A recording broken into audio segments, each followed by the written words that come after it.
سیدہ عائشہ رضی اللہ تعالیٰ عنہ فرماتی ہیں کہ میرا نکاح جب رسول اللہ صلی اللہ علیہ وسلم سے ہوا اس وقت 6 برس کی عمر میں ہوا تھا، اور آپ صلی اللہ علیہ وسلم نے مجھ سے 9 برس کی عمر میں مجامت کی ہے۔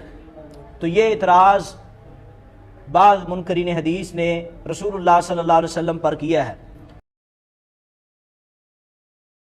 سیدہ عائشہ رضی اللہ تعالی عنہ جب ان کی شادی ہوئی تو شادی سے پہلے وہ 1 مہینہ کسی بیماری میں مبتلا رہے تھے، اور حتیٰ کہ سیدہ عائشہ رضی اللہ تعالی عنہ کے تمام بال جڑ چکے تھے۔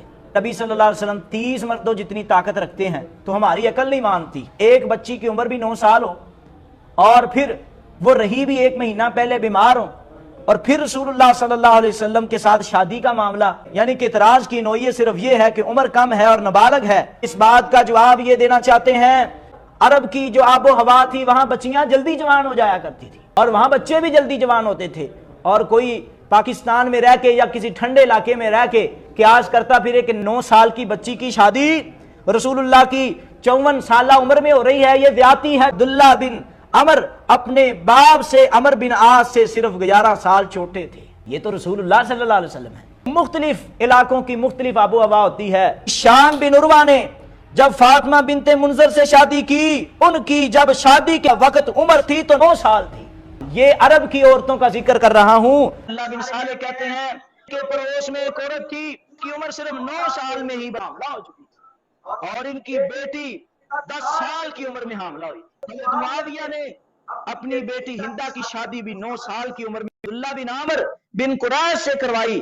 عام رواج کے مطابق رسول اللہ صلی اللہ علیہ وسلم سیدہ عائشہ سے شادی کی ہے، اور شادی بھی نبی علیہ الصلوۃ والسلام کی یہ نبوت والی زندگی میں ہے۔ وما ينطق عن الهوى، اگر یہ شادی بھی ہوئی ہے تو 9 سال کی عمر میں ہوئی ہے، اللہ کی اجازت سے ہوئی ہے۔ اصل میں یہ اعتراض امام کائنات پر نہیں ہے، رب پر اعتراض ہے، اور یہ ترجمہ انہوں نے غلط کیا ہے۔ کہتے ہیں، سیدہ فرماتی ہیں کہ میں آپ صلی اللہ علیہ وسلم نے مجھ سے 9 برس کی عمر میں مجامت کی، تو مجامت کا ترجمہ ہی غلط ہے، رخصتی کے الفاظ موجود ہیں۔ اعتراض کرنے کے لیے پہلے ترجمے غلط کرتے ہیں پھر اعتراض کرتے ہیں، تو اللہ منکرین حدیث سے ہم سب کو محفوظ فرمائے۔